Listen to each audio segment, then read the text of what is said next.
and welcome live to the Inside Texas Wednesday Night Live. We've got Nash Talks Texas and Evan Veith in the house as always. We're going to get into a little content about the Texas football offense and how fast that offense is, maybe in comparison to the rest of the SEC, and then some of the faster offenses in Texas football history. And we'll talk a little Sweet 16. It's Texas tomorrow night. They battle Purdue. A good Purdue team there in the Sweet 16. Of course, everybody's pretty damn good. You make it this far into March Madness, and then we'll get into a little Texas baseball as they're getting into the thick of things in SEC play. Real quick, go ahead, guys. If you've not joined Inside Texas, you're missing out. You got 50% off the Ultimate Fan Bundle. So go ahead and take advantage if you haven't. Again, all types of content throughout this offseason being pumped out over by the good fellas at Inside Texas. Nash, Evan, how we doing, gentlemen? Good. I know Nash isn't doing too hot. I'm doing all right. Get ripped a little today. We'll be all right. Battling back, huh? Coming back to us. I think you're a little below us there for a minute there. Again, Nash, Evan doing fantastic jobs covering Texas baseball. Evan doing a good job as he continues to cover Texas basketball on their run in March Madness. Again, we'll get into that, but we talk a lot of football here at Inside Texas, and we're going to start with that. You've added some speed, man, especially in my opinion. You know, this backfield, it got a lot faster with the additions of Ridley Brown and Hollywood Smothers, and I didn't botch that, and I'm going to pat myself on the back each and every time that I do not. You know, in that alone, you know, we talked about the home run hitter potential as far as being able to just stretch a defense out of the backfield. Guys that can make offense look very easy. You can turn and hand it to a guy. Think about Bijan being here. Jonathan Brooks did it several times as well. Guys that are just taking it to the house. We didn't really have that last year. Texas now has got a couple guys that give them the slightest crease and they can go. But what I want to talk about is overall how fast this offense. Is it the fastest offense in the SEC? If you guys kind of looked at the skill position groups of others, you have to tie in the quarterback position and how fast Arch Manning can be when he gets going at full steam. And again, after you kind of touch on the SEC parts, do you think this is the fastest Texas offense that they've ever had? Because I mean, dude, every position you got a couple guys that can absolutely blaze. I think the SEC competition, it's Texas and LSU right now. That's not Georgia's calling card. That's not where they're going to make their money, and their wide receiver position is a little less talented. But you look at some of the guys that LSU brought in, all 9 of their transfer wide receivers, or however many it is, your Jace Browns and players like that. I think their only sole returner in the wide receiver room, at least of note, was a guy who was running in the 22.5 mile per hour. When they leaked out accidentally leaked their mile per hour from their wide receiver room.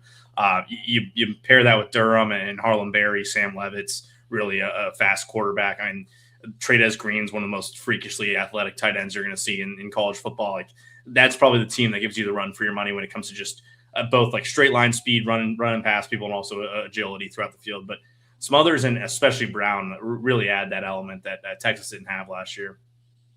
I agree with you there. Nash, any thoughts on that?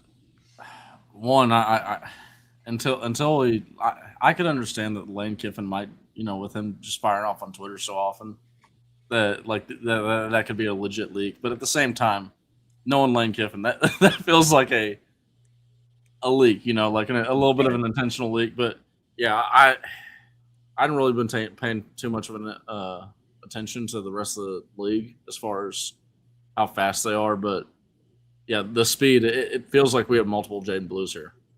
Now, they're not necessarily to Jaden Blue level of speed, but they're just under, and there's 2 of them, which is really – we've talked multiple times about the intrigue of deploying 2 running backs, and, man, it gets me giddy thinking about, you know, all the possibilities that you can do with these 2 running backs.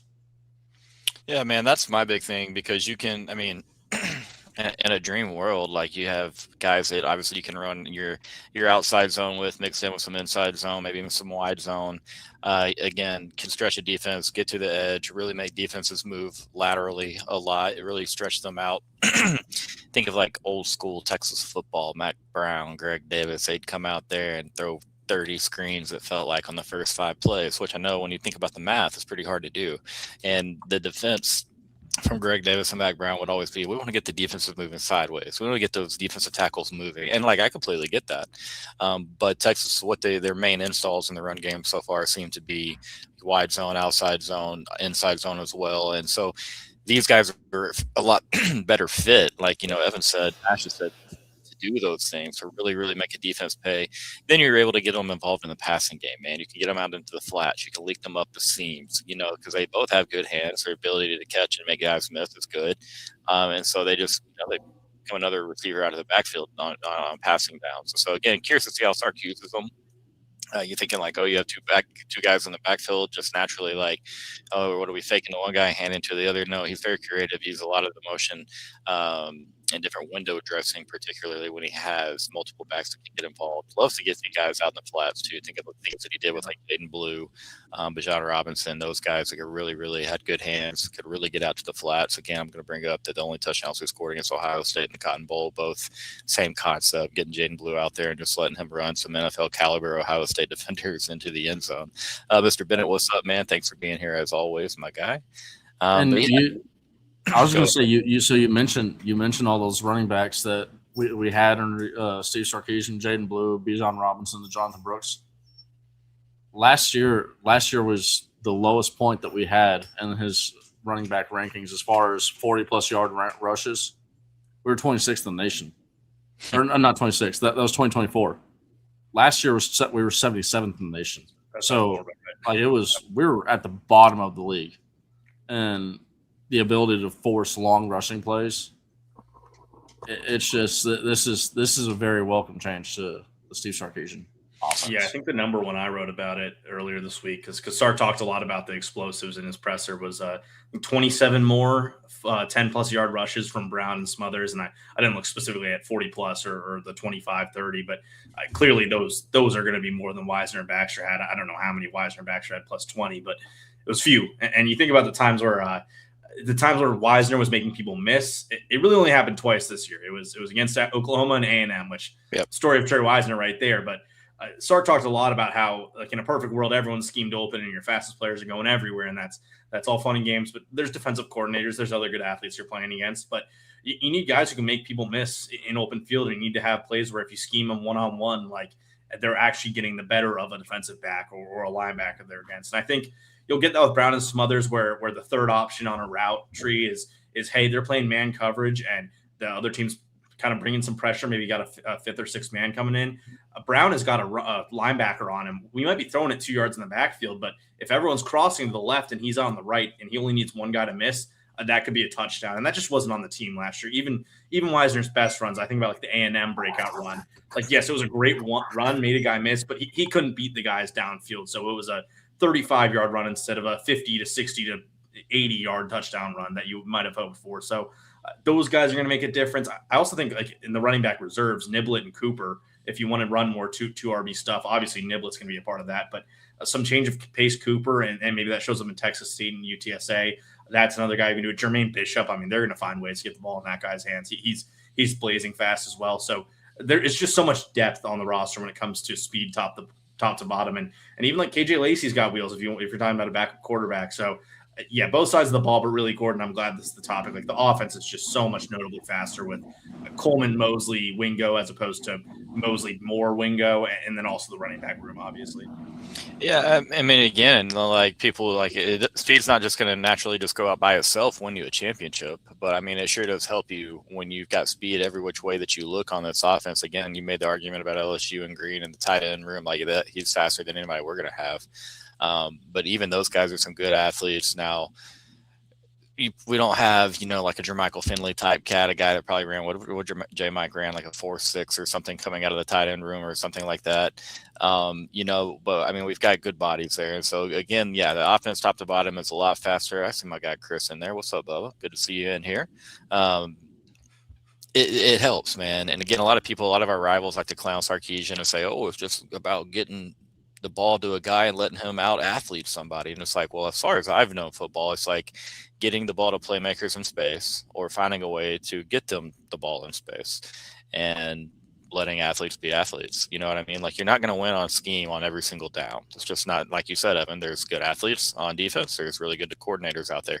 There's also really good coordinators who have a lot of familiarity with the OCs and the play callers that they line up and see every week. Like, you're going to have times where calls look like bad calls, but your athletes just win the battle. Like, that's just a part of it. And I think Texas in the backfield particularly are a lot better primed to win some of those battles that, you know, we weren't winning in the past. We weren't winning at the second level last year when we got there.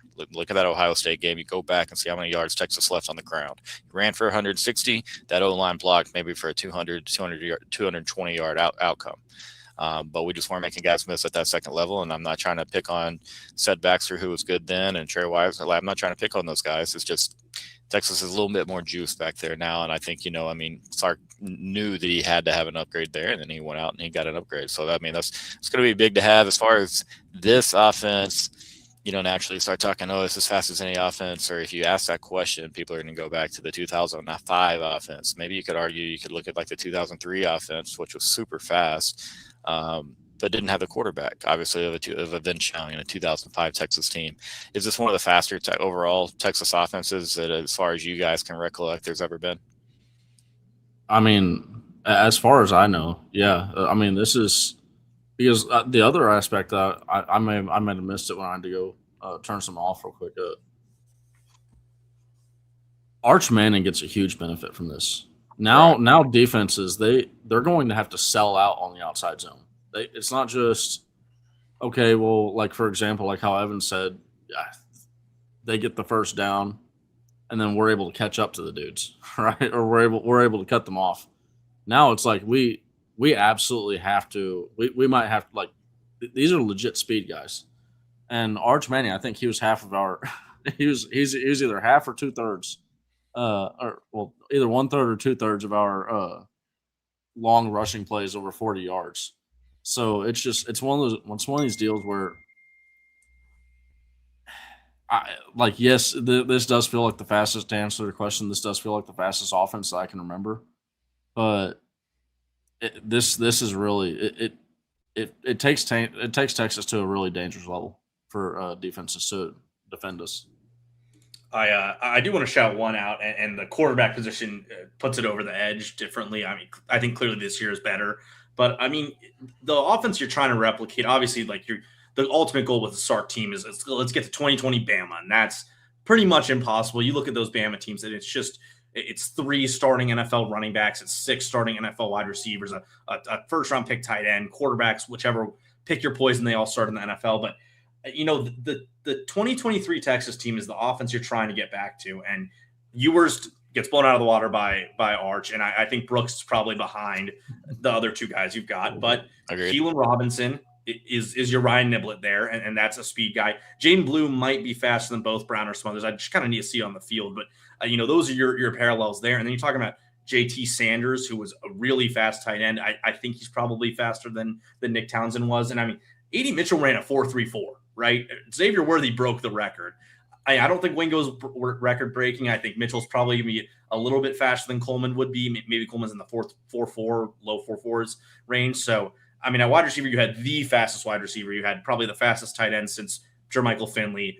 You got A.D. Mitchell running a 4.34, Blue and Robinson. I do think, like Nash said, like the quarterback takes it over the edge, but maybe Kelvin Banks, if you want to put the tackles into equation, like that guy could get down the field. But yeah, I think that would probably be the one in recent memory that's definitely the closest there. Yeah, I mean, like you said, what stood out about that, you talk about guys like Keelan Robinson, I think he might be faster than Niblett, to be honest. Maybe I could be wrong there, but maybe he just plays faster. But yeah, I mean, it's really, really fast out of the backfield, a lot faster than it was a year ago. And I think, like you said, that's what sets the edge. As far as the Sark teams, at least, I think it's definitely the fastest. You've got, you know, a potential Xavier Worthy clone. I hate to say that, but in Jermaine Bishop, he adds an element that we don't know for sure, like how big of a part is of this offense.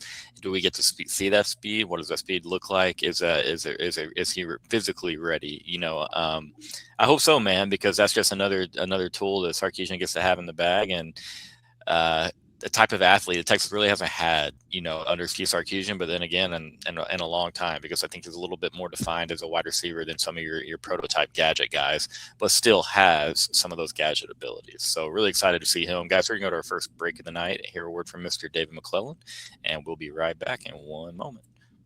Big financial decisions don't have to feel overwhelming. There's someone who can guide you every step of the way. David McClellan is a fiduciary financial advisor with Forum Financial, and he's working closely with his clients as a true financial life coach, guiding every aspect of your financial journey with expertise and care. If his name sounds familiar, that's because David was a swimmer at Texas and a member of several national championship teams. Today, he channels that same championship mindset into helping people win with their finances. David specializes in financial planning, and he's contributed numerous articles to Kiplinger on the topic of retirement tax bombs. And right now, David is offering viewers a free intro consultation to assess your financial situation. Do not miss this chance to get personalized guidance from a trusted expert. To schedule your free consult, email David at dmcclellan@forumfinancial.com, or you can call him directly at 312-933-8823. The contact info is in the description. All right, going to go to the comments real quick and check this out. 05 did have VY Charles reminds. That's the thing. Limas not super fast. Quan not super fast. As far, they're faster than we are, but fast for college football fast. NFL wide receiver fast, not really. I think Quan was like a 4.6 guy, maybe high 4.5 guy. I think Limas was like a high 4.4 guy. Could be wrong, but yeah, that's a really good point there that you make, as always, Mr. Bennett. Arch was like all of our rushing offense. He was our best running back, a very sad and sober reality to think about. And we'll get into what happened last night here in a little while. We do have to bring it up, and this isn't me trolling Nash when I'm not trying to bring up the dark times, but hey, a lot to talk about with Texas baseball. So we do have to address that. But first, we're going to pivot to some hardwood action. You're talking about Texas having a Sweet 16 berth, year one under Coach Sean Miller. Yeah, up against a program who's had their coach in place for quite a while. Coach Painter and the Boilermakers at Purdue have had it rolling for quite some time. Not Sean Miller, Chris Beard and Texas, I believe, year one under Chris Beard. That's who Texas ran into and lost there in the round of 32. As I believe a 6 seed maybe against Purdue there. Zach Edey days. I felt like in that moment in that game, Edey got every call. That was really my first Zach Edey experience, and I didn't have a lot of fun. But Texas and Purdue, I believe, 2-2 versus each other in the NCAA tournament. They've tangled a few times. In my basketball, fandom, in that time span, at least since I've been a Texas guy. Excited to see it, man. It's a good matchup.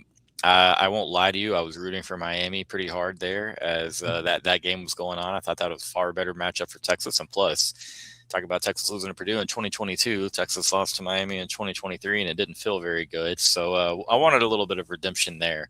Evan, I'm going to ask you first, man. What are your thoughts here, man? Does Texas have a shot? You're looking at being a 7.5-point dog right now. That doesn't mean anything, though, man. You got to line up. You got to roll the basketballs out and go at it. And you got Modest Focatitis playing some of his best basketball. Tremont Mark's a killer. Jordan Pope might be a bit gimpy, but what are your thoughts on the matchup and how does Texas find a way? Yeah, I think this is the first time alternate where I'm coming in going, Texas is clearly the underdog. They're clearly the team that's on the back foot here because NC State toss up 11 seeds. And once you win that game, you're pretty confident you can beat BYU without Saunders. And then they go out and do it. And then you go play Gonzaga and you're like, well, we've already won 2 in a row. Why can't we do 3 against a team that's also got injury problems? But right. Purdue, they're on that edge of hey, this is our last year with that big 3 that they've got. They've got the all-time assists leader and Drake Hoffman-Wren and Lawyer, who's a tremendous shooter. This is it for them. So there's a lot of both pressure on them, but also they're all in on this season. They've got the guys to do it. When it comes to the matchup itself, this is the number 1 offense in terms of KenPom. Purdue is. Texas is still top 15, but they've played some good offenses in Gonzaga and BYU, but this is a different level of team. Braden Smith makes some passes that make your jaw drop, threading it around a big man's legs and almost putting curve on it. So it gets to Kaufman-Wren behind the back, under guys' legs, things like that. So the real factor with him is you have to make him be the one to beat you when it comes to putting the ball in the net and not when it comes to getting the ball to somebody else. I saw some stat, and I don't want to fully missay it, but basically against power conference teams this year, when he's taking less than 10 shots, they're undefeated. But when he's forced to take 12 plus, that's when they get their losses. So your big thing with them is you're hedging that screen. You're making sure that he cannot get the ball to Kaufman-Renn, making sure the shooters aren't open on the wing and saying, hey, the shot clock's go low, Braden Smith. Like, you got to go get your bucket. And so that's how you limit a team where the point guard is the best player, but he's a passer, is you make sure he's the one taking the shots. But it also means like Vokietitis can't get into foul trouble. He's going to have to drop a lot because if they get him up high far too much, he's going to foul Smith eventually. And so that when they post him up, like, he really needs to be good and say like, hey, this Kaufman-Renn guy's a veteran. He's going to get his sometimes. He's going to have his 15 this game. Make sure that doesn't come to the cost of youth fouling 3 or 4 times. Shooters from them have been on a hot streak. We'll see if that still materializes. I think Cox might not be able to play one of their wing guys. If they aren't shooting well, that's a big detriment on their team. That's kind of how they move around, is a pass to a pass from Smith to Kaufman-Renn out to a guy like Lawyer. But they're easy to beat defensively. Like, they aren't very good there. And Texas has their wing scorer in Dalen Swain. This has to be his game. He's got to be the 20-25 point Dalen Swain, not the 12-6 Dalen Swain that we've seen a little bit too much recently. And then Nick Cody, huge X factor, because they run 2 bigs with that big dude Clough from South Dakota State, wherever he was. And you just can't really match that with Heidi or Swain as your second tallest guy. So there's going to be about, I think 20 minutes of Nick Cody tomorrow night. And I think about 12 of them might come with Vokietitis. And that's where it's really important that Texas doesn't fall trap to Clough just getting post-ups and easy scores on Cody. Like, he's got a lot defensively. Yeah, I mean, there's a lot of ways that you can look at this game, and almost every way that I look at it, I get less and less more confident. You know what I mean? Like, none of the ways that or the matchups rather that I look at, the way that these coaches do things, do I think like, man, hey, we have a really, really good shot here. Now, of course, there's always a path to victory. You talked about one thing in particular, and first, the big 3 at Purdue. You got to give those guys credit. 3 seniors, 3 guys who've won a shit ton of ball games at Purdue. Like, you just got to call it how it is. They've won a lot.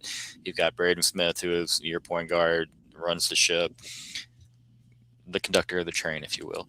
And then you've got Trey Kaufman-Renn, and then you have Fletcher Lawyer, and all 3 average a little over 14 points a game. All 3, and so it's kind of, it feels almost storybook for these guys. Now, I need Texas to be the team that closes the book on these. That Purdue, they want to get to that last chapter. Texas is going to cut the book off early.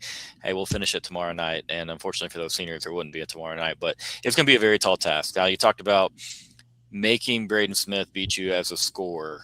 Now, that I think is key and really well said. You've seen a lot of times, a lot of these point guards, especially back in the day when point guards weren't asked to score as much as they are as a modern point guard, not just college basketball, but NBA, you had more of the distributors. Think back of guys like Steve Nash, who could drop a dime at any moment in a set, beautiful to watch, did it as well as anybody. Now, if you go watch, and Evan, thinking like an NBA coach out here, if you go watch in the net playoffs, anytime those Suns teams got into the playoffs and were defeated, every time it was the same blueprint that was thrown out. They covered everything else. They made sure there was no pick and roll lobs to Amari Stoudemire, no easy kickouts to Richardson for 3. You had all these weapons, high flying players for the Suns. They wanted to drive to the lane and dunk, or they wanted to shoot long balls. So they covered everything up. They covered up all the easy passes around the rim. They made Steve Nash beat them from 10 foot with contested jump shots, tricky shots. They made him hit 3-pointers over and over, and Nash would drop 40.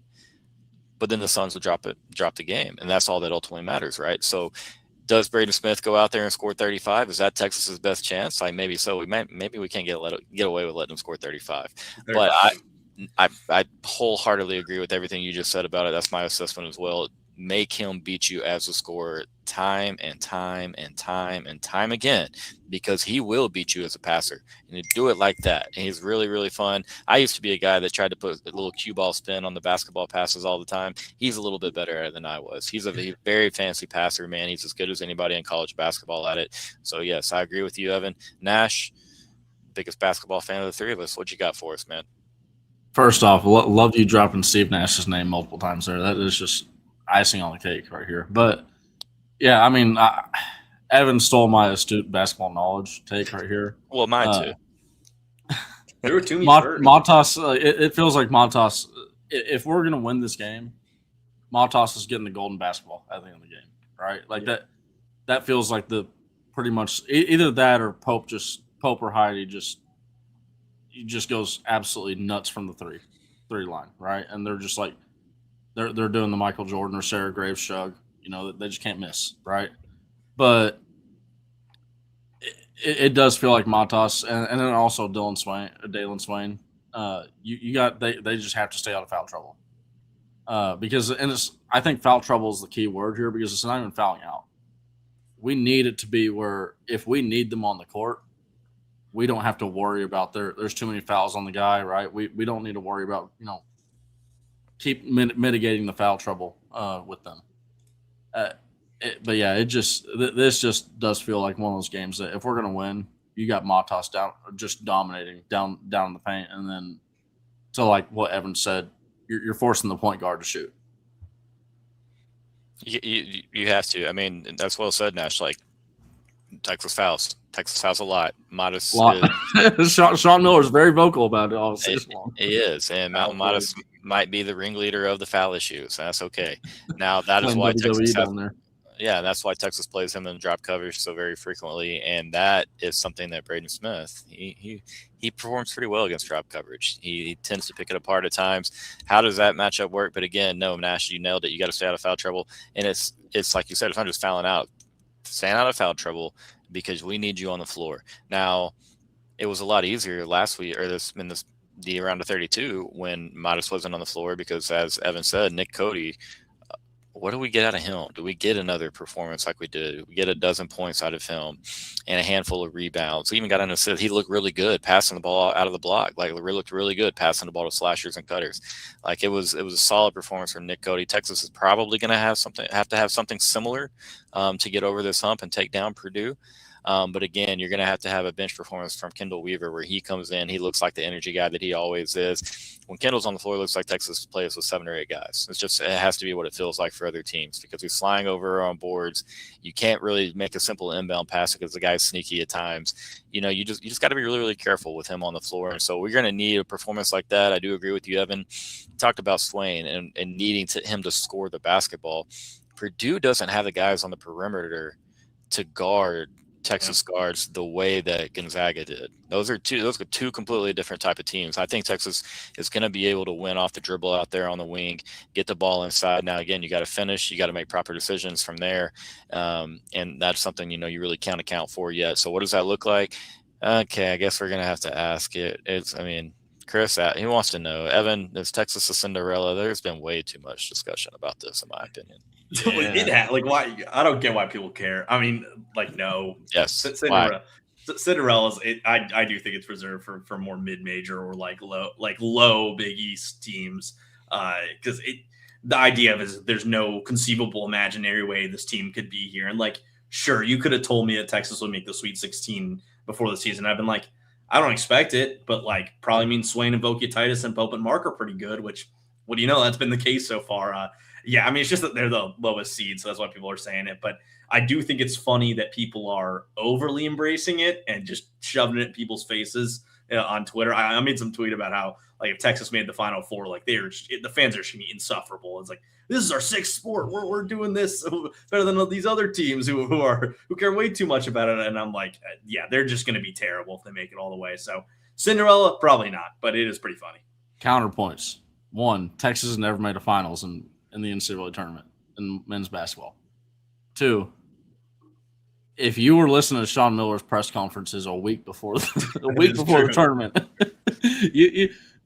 there's no way that team wins a single game, right? Even if they somehow make it in on the bubble. So I mean, it's just that those would be my counterpoints to, I'm fully embracing the Cinderella. Nash. Your counterpoint. How many schools out there haven't made a Final Four? Which Texas has done? Got to be tons. Well, but when was that? That was a long time. 23 years ago. Oh, I mean, yeah. I'm just saying. I only reason I don't like it is because there's so much pushback against it, and then people are like, "Well, y'all are saying it." I'm like, "No, we're not. We know we have NIL. We don't have the NIL that we all think we have in basketball. It's still a great number." Don't get me started on that. It's just so fitting. I got a notification from my Cinderella tweet. Of course. There we go. Real quick, anybody have intel on the bass at Lake Guntersville? Good luck, Bubba. Bubba's my guy, man. He's good people. No, I have no info. I can't, man. I don't know when the last time I fished was. It's been quite a while. He's still watching, though. That's my man. Even on the fishing trip. There you go. There you go. Yeah, and again, like, I think Texas has a shot in this game. I just think you're gonna have to play better basketball than you played thus far in the tournament. There's kind of been a little bit of lulls at some point in the game. You know, there's the lull at the end of the North Carolina State game, really, where you finished poorly, but you have to also credit the McDaniel kid from North Carolina State, made a couple of tough 3-pointers.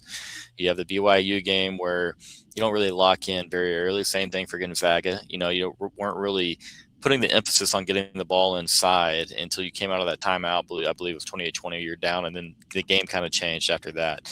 And so Texas can't afford to do that against Purdue, in my opinion. You're going to have to play, not saying you have to play perfect basketball or anything of that nature. You got to play pretty damn well. We're going to hear a word real quick from Luxe Kitchen and Bath, and we'll keep talking hoops for a minute. Are you ready to love your kitchen and bathroom again? Luxe Kitchen and Bath will bring that to life. Luxe has been offering high-end kitchen and bathroom remodels for 3 generations throughout the greater Austin area. With 5-star review after 5-star review on Google and Facebook and an A+ rating from the Better Business Bureau, you can put your faith in Luxe Kitchen and Bath's award-winning designers and skilled craftspeople to bring your dream vision to life. But that's not all. Luxe's all-star team also provides full home remodels, large additions, and even commercial build-outs as well. So call Luxe Kitchen and Bath at 833-358-LUXE today, or visit luxekitchenbath.com to discover where quality meets luxury and begin the process of transforming your home. Get your free quote today by calling 833-358-LUXE. That's LUXE, or by visiting luxekitchenbath.com. Contact info is in the description. All right, guys, let's keep it going here.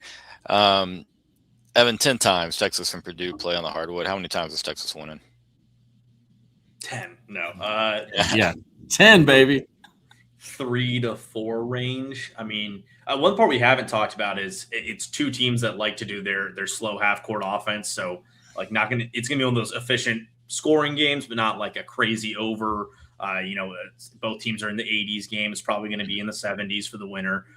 But if Texas is the team that gets the better of the break and they're getting those loose balls and they're finding steals and lanes like that, like, they're clearly the more athletic team out there. I don't think it's that hard of a take to say, like, they're the team that if you're getting running, that you want to be Texas in that case. And if it's going to be a back and forth game where there's a lot of turnovers, like, that actually might play into Texas's favor because Purdue takes care of the ball really well. They're not known for just like running down the court, even though when Smith does have the ball in his hands and it's a 2-on-3 in their favor, like, it's probably going to result in a 3. But Texas does have the kind of guys that can break the game wide open and go on those little streaks, like you kind of mentioned, how, like, out of that timeout, if they get to a 6-point run, get a little bit of momentum their way, and that's when Weaver starts to shine. That's when Titus, his and ones always bring so much punch to the team. So again, I think we need to make it clear, like, underdog. This is the first real juggernaut, I guess would be the word they're running into. It's a top 8 team in the nation for a reason, but a real winnable game. They just got to, their shooting percentages have to be on the positive side of the delta compared to Purdue's, and certain things have to break their way. And Titus not in foul trouble, and a lot of ifs, ands, or buts, but that happens to win basketball games sometimes. So I think 3 to 4 out of 10 is probably where you're looking at. Yeah, I like it, man. Do you see a situation in which Texas really tries to attack Braden Smith, potentially to get him in foul trouble early on? Or is this a situation in which maybe you have a potentially, if he plays, Jordan Pope, do they, try to shade him and, protect Braden Smith, have him defend Jordan Pope, who might not be really trying to, we'll see again what Jordan Pope looks like. But what would you do with that Purdue when you're with your Texas, your Sean Miller on offense, or you aren't running your traditional sets, or maybe you are getting a little bit out of character, but doing so in an effort to weaken the whole Purdue operation and really attack Braden Smith? I know it annoys people, but I think it's going to be the Swain ISO ball game. Like, you just got to put him on these guys who are smaller than him and aren't as athletic as him. And Clough's big, but he's not some like elite shot protector. He's not like one of those, everyone Purdue, and they still have some of those guys, but like even pre-Edey would just be like 4 different dudes in a row who are 7'3" or 7'1". They were these elite shot blockers. It's not quite that anymore. So I think like Swain one-on-one on the perimeter, that is in his favor. Mark even a little bit at times, but it's probably going to be a lot of Swain ISO or Vokietitis posting up, and then maybe people are running around the court. Texas does a really good job of doing dribble handoffs and moving around the court when players drive. Like that's something that they didn't do with RT, and now they're doing pretty well with Sean Miller.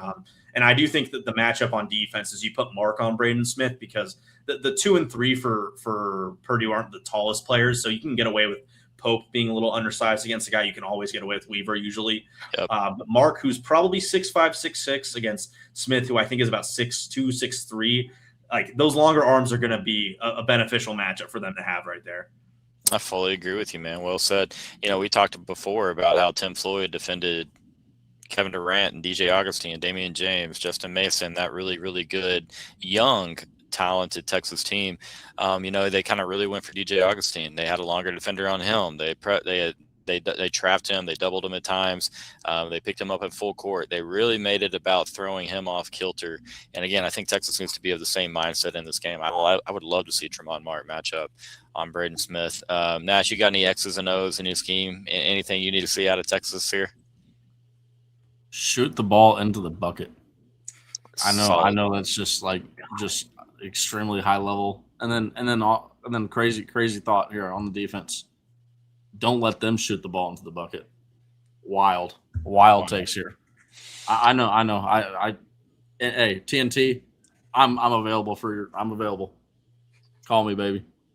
Hey, I mean, that's about on par with some analysis from Chuck. You know what I mean? So you're good. Get that suit on, big dog, and get that money.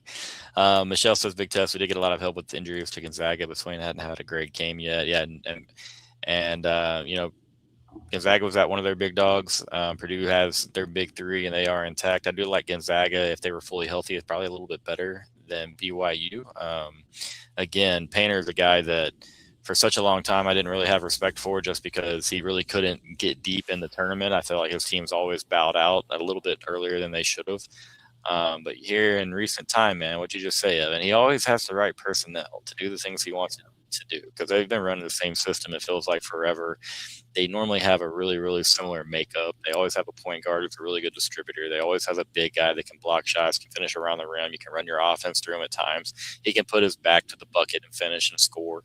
But then when they kind of took that next step, they started adding really elite, kind of looks like 3 guards. And I won't say really elite, but college level elite. Maybe not guys who went to the pros in the league and tore it up or anything, but guys who really contributed at the college level. And so I got a lot of respect for the Purdue program. It's going to be a tough test. Evan, if you have to make a prediction in this one, score included, go ahead and do that for me. I think it's going to be one where it's pretty close, but then you get a little bit of a late, what you're used to a little bit with Texas, Florida game or others, Oklahoma, where those last 3 minutes catch up to them and they get beaten by a better team. So like 77-69, but like not a real 8-point game, but like around that for Purdue winning. You have no faith, and that disappoints me. Not going to lie to you. Nash, what do you think? Does this Cinderella run for Texas end tomorrow, or does Sean Miller likely get to see his former squad in Arizona?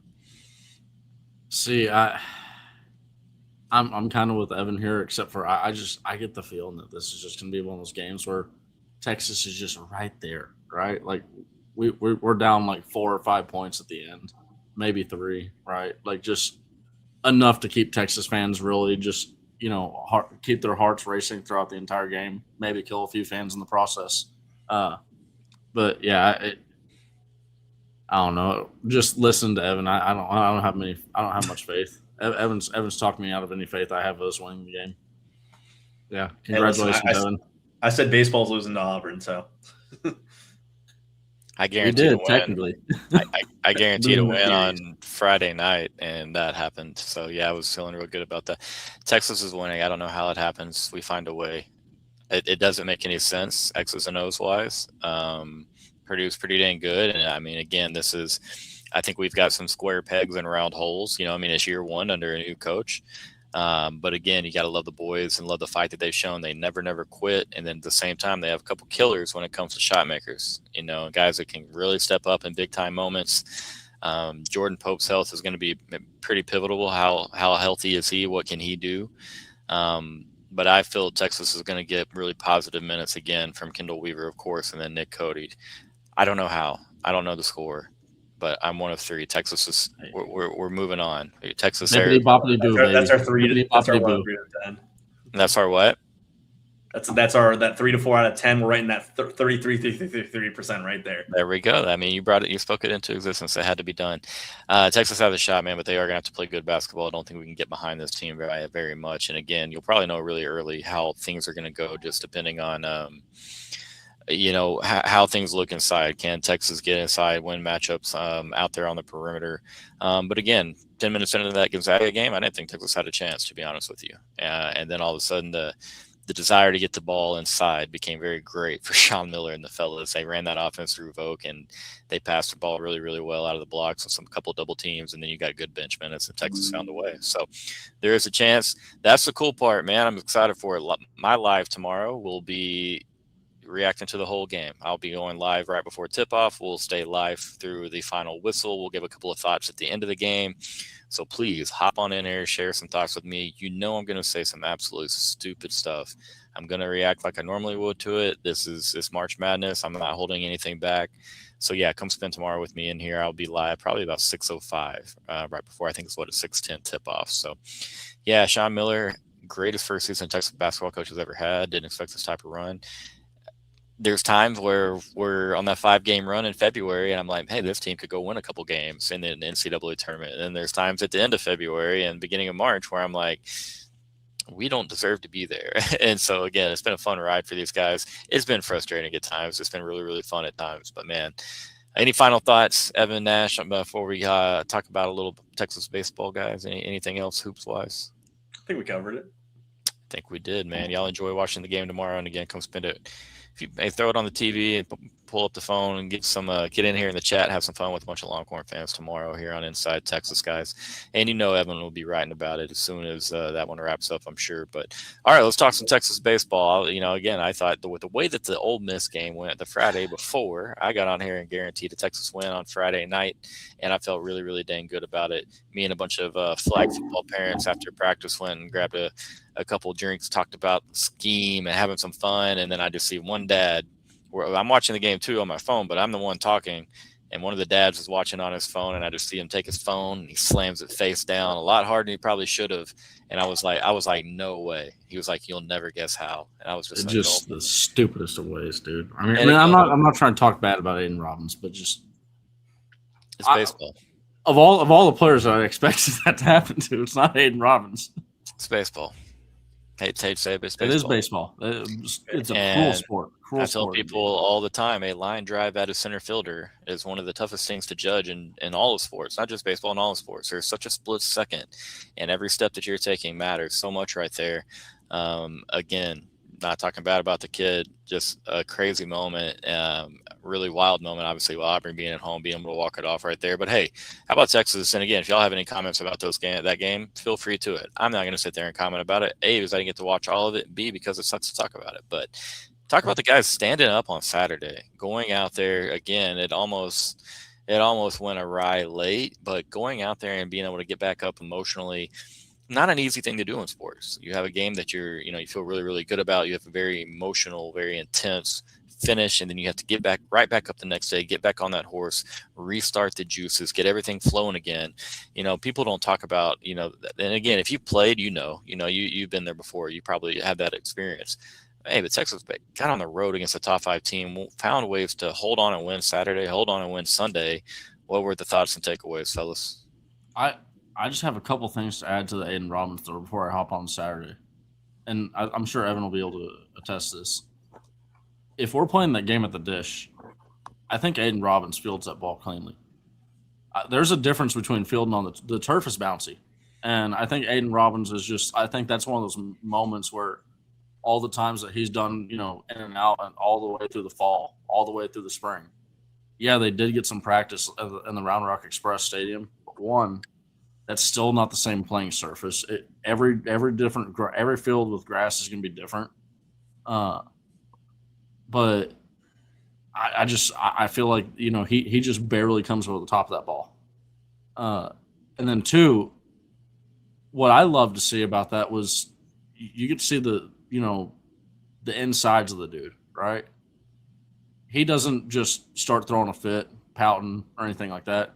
Immediately turns around, sprints. There's maybe a 0.001% chance that the guy slips and falls.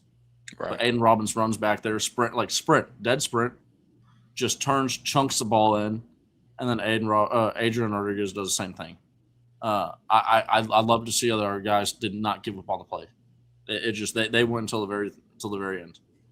Now going on to Saturday, man, what a response from Aiden Robbins. Well, hey, real quick, I'm sorry to cut you off, man, but I want you to comment because you guys know baseball.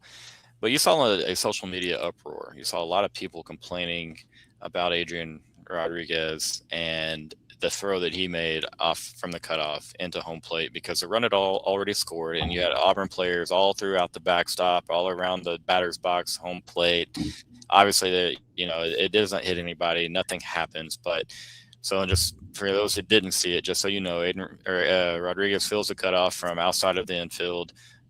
Shallow in the outfield, shallow center field, fills the cutoff from Robbins, and has his back to everything. Catches it, turns, fires like a cutoff man is taught to do. Now, I want y'all's thoughts, but real quick, my quick opinion is like, I was never taught, like the situation there. The runner from first beats you. You're not looking to second or looking to third. You're not going to be checking where you need to go with a base. Everybody knows where you're going.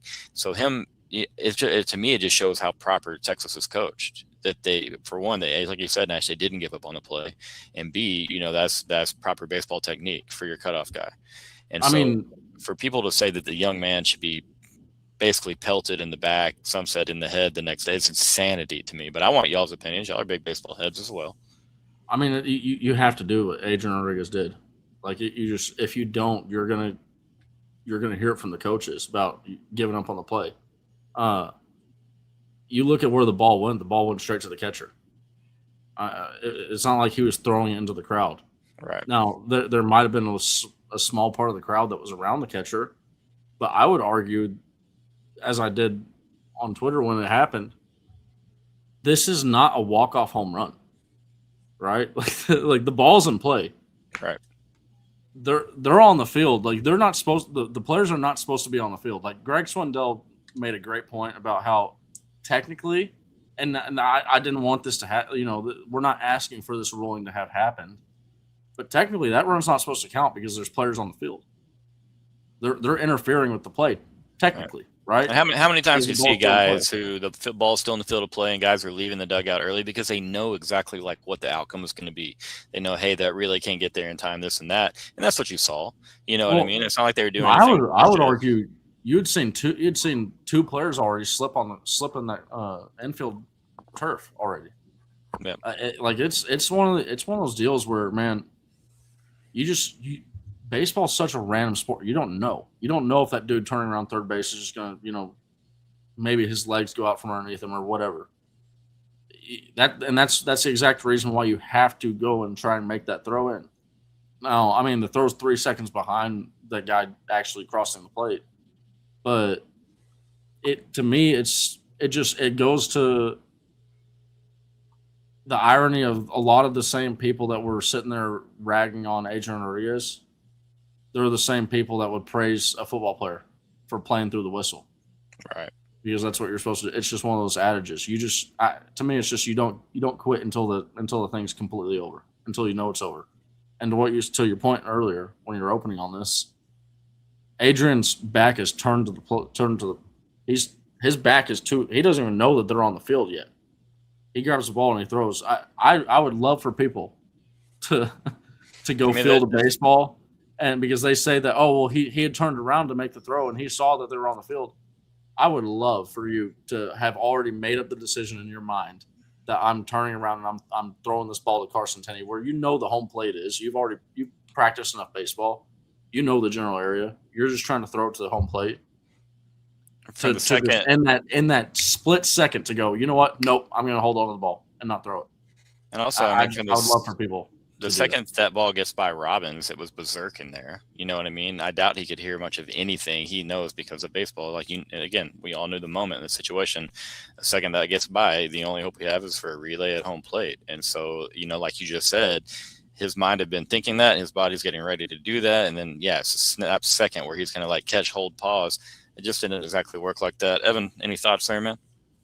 Yeah, at the expense of like getting too deep into the weeds of the problems of our modern society and social media and scrolling and AI, people just want to get mad. People just want to get mad about stuff. They seek out upsetness, and that's the problem with our world. Let's not go too far, but none of the Auburn fans who came onto the field too early care at all. I bet you survey them 1 to 60, they don't give a darn. They won the game. All. They won the game. They care that they won the game. They don't care where the ball went. They know what Rodriguez was doing. Everyone in the park knows what he's doing. But someone posts on social media, and then an account, which their only job is to get impressions, goes, is the Texas player playing dirty because he threw the ball to home plate? And then it goes to SEC Twitter first. And you know how SEC Twitter is. They hate Texas. So everyone but Alabama fans is going to bandwagon against Texas. So then SEC baseball Twitter goes, well, Texas players are dirty. And then it goes to college baseball Twitter. And then they go, Texas players are dirty. And no one, why do you care? Why do you care? Sorry, we didn't talk about this too much. Why do you care? You can tell really quickly who has played and who has not played, who's been around the sport, who hasn't been around the sport. And like you said, it's all about social media, and people want to get mad, but they know that when they get mad, that can lead to some fun impressions and lots of likes, and they can rile up their fan base, and that's all it is. It's a load of crap, and then a bunch of, and again, I've done it before on my own Twitter account, but like, that's what you're saying, just a big snowball reaction from people, just all wanting reactions from people that make, that's what they do. They give reactions on there. That's what it's all about. But no, I agree with you, man. But again, for the boys to stand up Saturday and Sunday. Talk about Luke Harrison. It wasn't flawless, wasn't perfect. Talk about Dylan Volantis. Wasn't flawless, wasn't perfect. But guys that battled, got out of jams, and got Texas through a tough Auburn lineup time and time again. While Texas built up a little bit of a lead, now holding on to that lead was not as easy said as done there. And what we wanted, was just such a smooth finish to these ball games. We didn't really get that. Are you guys concerned with the bullpen, the late inning guys? If you are concerned, is there anything that you would do in particular to switch things up a little bit? I can answer for him. He is concerned. Okay, I'm entering the realm of concernment. Okay. For me, it mainly hinges around throwing strikes and just getting that done. But I would now granted, what I'm about to say is that this is for the expectations that we had for this bullpen going into the season. Yeah, we're underperforming a little bit, but I would also, add some context to this. Auburn is one of the best offensive teams in the SEC. Texas is still they're 7th of 16 teams, and I'm talking just pure bullpen. When you filter out only bullpen guys inside the conference, Texas has a 5.09 ERA, and that's 7th in the SEC. That's still we're in the above average territory, average to above average. Now, it does need to be better, and these numbers are going to start to kind of even themselves out. But yeah, jealous shot. And some to Evan's earlier point, some of those same Twitter accounts might have been saying that Texas is not even a top brand in college baseball. Nonsense. Yeah, I'm to the point where. Hold on, no, we need to say Jake's name out loud because that was a terrible take, and I love Jake. I love Jake, but man, he gets away with some of these takes a little bit too often. Well, it got past his original point, and then he had to double down on a bad take that he accidentally, I think, said. Yeah, and he should have doubled down on the bad take. He went from dating something to marrying it, and he had to marry it. It wasn't really his choice, shotgun wedding style. He was in there, locked in for life. And again, like I've called him out a few times for some of these takes, but to say Texas isn't a top brand or even to hint at that because of, a crowd's, you're just showing your youth, man. And again, he's not the only one on social media that makes himself, out to be a bonehead at time. Again, he knows I love him, but it's not the first time I've called him a bonehead. So I'm free to say that. Carry on, gentlemen.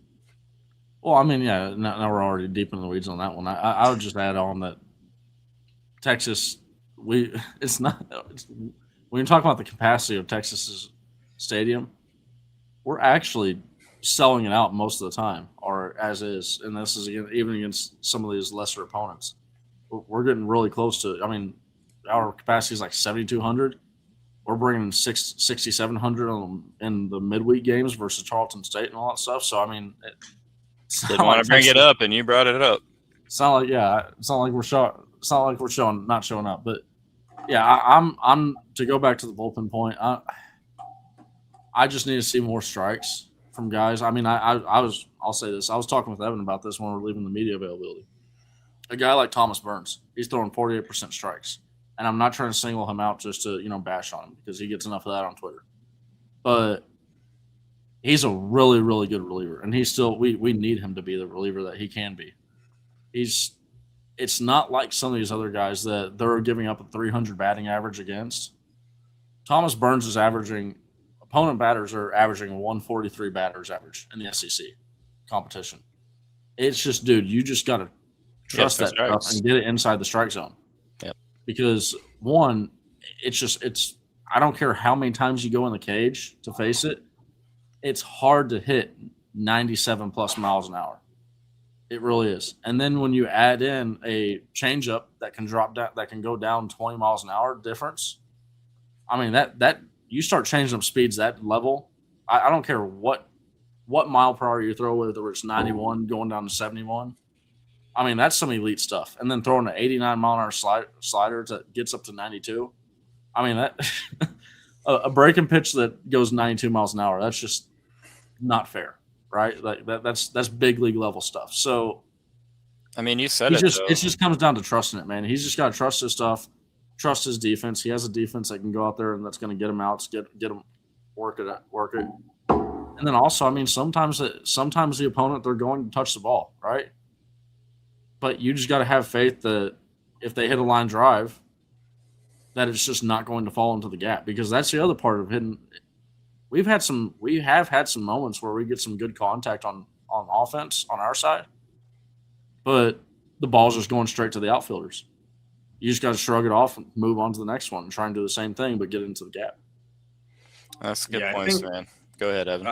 I think with the point where I'm at, where I think maybe it gets a little lost in translation when you're seeing me writing on our site, and it's bullpen bad, is I came into the year and even came into conference play realistically. Like, it wasn't just some baseless claim based on numbers and transfer rankings stuff. Like they were really good in out of conference play. Like, I thought this would be a unique bullpen that's overarching over what college baseball bullpens are, which is not good. College baseball bullpens aren't good. You're talking about like college football offensive lines are terrible. College baseball bullpens are terrible. It's the same kind of thing where the levels just change and it's different. And so, like, I think it's just we're at the point where most teams are, where the bullpen is the problem. And a lot of teams build rosters where they have great starters, and Texas has overly great starters, better than pretty much anyone else. And you have great hitters, and Texas has good bats. They've had some problems with good bats. And now you're back to, okay, bullpen's going to be a problem for them. That's fine. I think there's positives and negatives to it, because I came into the year thinking, all right, man, well, at the very worst, we have Burns, Grubbs, LeFew, Higgins, and that's going to be really good. And then we have a lot of guys who could provide value.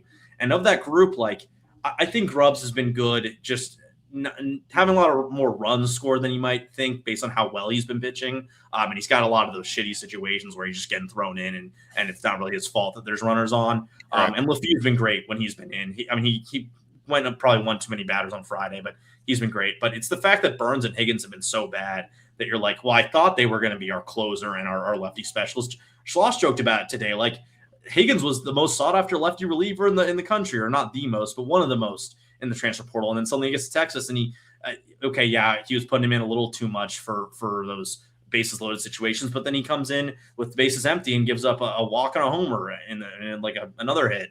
So yeah, it's just that those two have been disappointing. But you look at the rest, like when Winter's healthy, you still have Grubbs, LeFew, whatever you can get from Burns and Higgins, and then also Crossland, Cozart, Winter. And those three freshmen are really, really good. You saw it on Sunday. Like, Texas shut out Auburn on a Sunday game because they had two freshman relievers that were all SEC level relievers.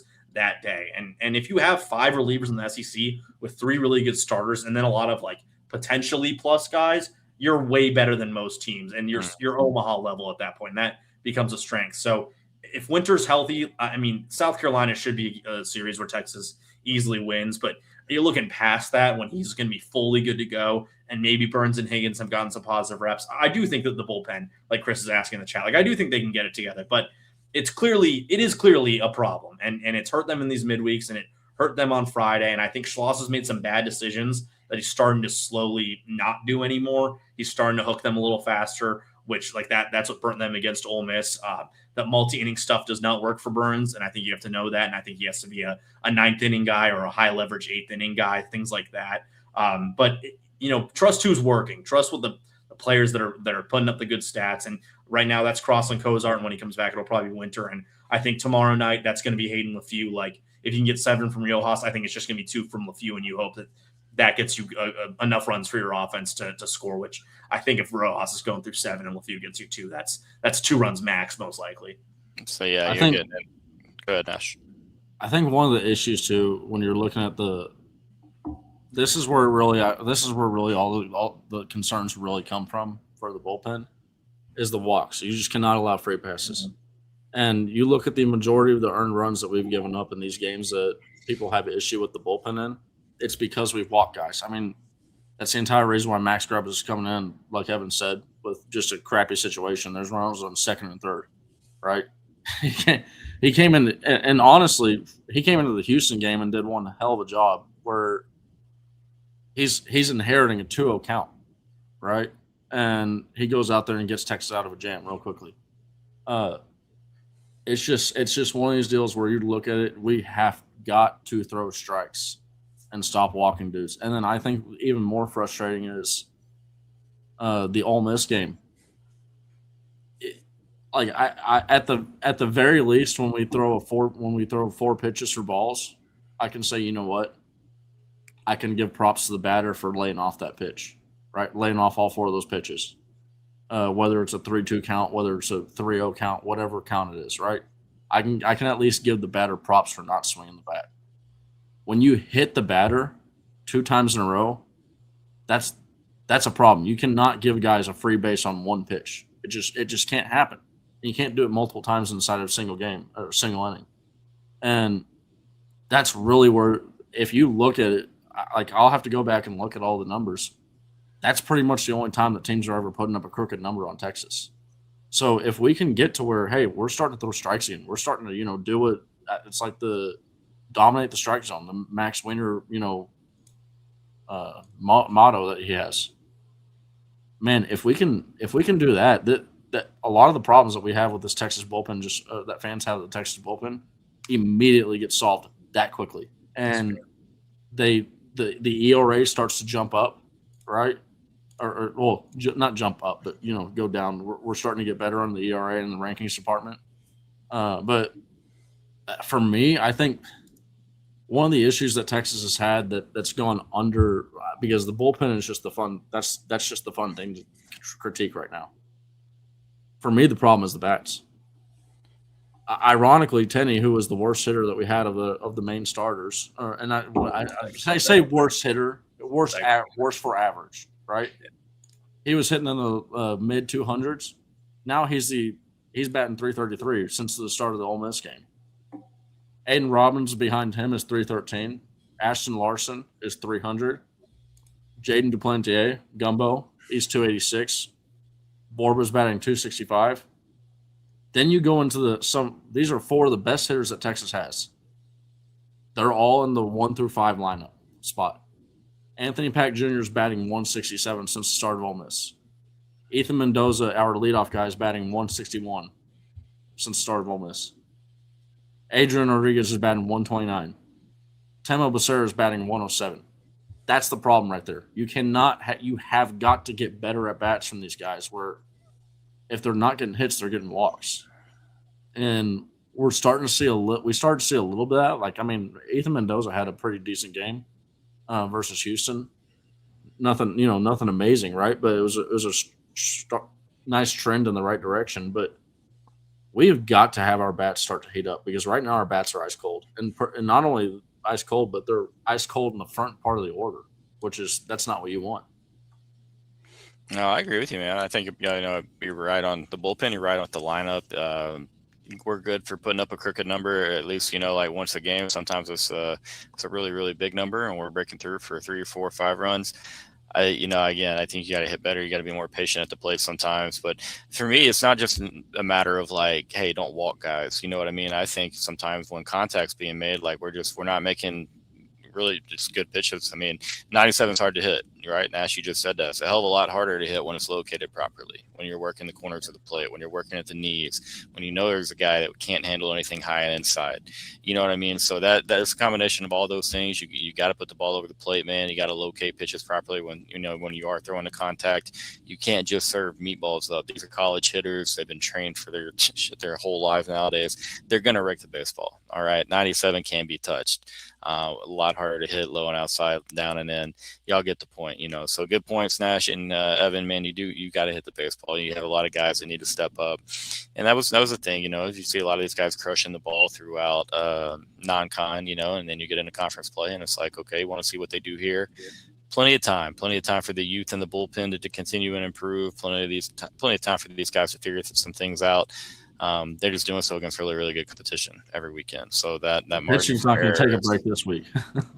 Margin for error is slim. Really, really quickly, give me a prediction for Thursday through Saturday series this weekend. So so here's the deal. The realistic of me, the realist. I want to say we'll take 2 out of 1, right? But I just, this team, they respond. We're at the home. We're playing at home. Like to what Occupy Left Field said on Twitter, responding to one of my tweets. Like I think that actually, not having a lot of time to linger on this is going to, work for us in our favor. We've had 2 back-to-back just dominating conference games from Ruger Rojas, where we haven't found a way to win. I feel like there's going to be a mentality within the team that, hey, we've really let our guy down, right? He should have 2 W's right now in conference play, and he's gonna go out there, he's gonna shove, and we're gonna get him that W on this one. I'm going like I just truly do believe that Texas is gonna sweep, and sweeping a top 10 opponent at whether it's at home or away. It's good baseball. Yeah, absolutely. You say the top 10 opponent. I don't care where the game's played. Play it at Mars. Like that's good stuff. I mean, what do you got? Yeah, I think it's a sweep. I don't think Oklahoma's offense is going to be good enough. I mean, it's kind of and I'm blanking on his name. I think it's Willits is good. Campbell, Trey Gamble. He's tremendous, but like a one-man show almost. It's him, and then their middle infield's got some good players. Willits, who shout out Eli Willits, Nat's number 1 overall pick, brother of him, also got in trouble in a game earlier this year. But his brother's really good. But they struggled to score against LSU, which is the team that is really struggling right now. They got to A&M on the Sunday, but I don't think their offense is good enough to match with this Texas pitching staff. So it might be one of those weekends where you got a lot of those 5-2 wins, or maybe Texas gets a 7-1, or it's a 3-2 Ruger Rojas win in Lafayette on Friday night. But I just don't think Oklahoma's got the talent. They have some really good pitchers, but we've seen that Texas, when they're against a team with really good pitchers, they're at the advantage. We saw it against Auburn, even when Marciano was pitching tremendously. Aiden Robbins, especially when he got to the bullpen, he was the best hitter in that game. I think Aiden Robbins is the best hitter in that game again this weekend. So I think Texas sweeps. I think it's just another one hey, these midweeks suck. They're stupid. We're going to forget about it by Saturday when they've won 2 games in a row, or Friday when they've won 2 games in a row. No, I'm with you, man. Kind of a weird, it's a Tuesday game sandwich between a top 5 Auburn and a top 10 Oklahoma team. Very easy to understand a letdown in that game. Again, it holds no weight in my mind. Now, I am going to give Oklahoma 1 game in this series, but only because Skip Johnson taught me more than half of everything I know about baseball. So just showing some love. I do not genuinely believe that Oklahoma beats Texas in a game this weekend, but I'm going to give my guy Skip a little bit of credit and then a little bit of razzing after Texas does sweep. I still love Skip. I'll say last year. How could you not as a Texas fan? Yeah, I'm again First time I ever met the guy in my entire life, he was coming out of a riverbank wearing a white tee, wearing swimming shorts, sun hat, and holding a crawfish bucket full of crawfish. I was like, this is my, and I was showing up for a hitting lesson. I was like, this is my guy right here. And obviously I'm from the sticks, and so was Skip Skip was there at the time.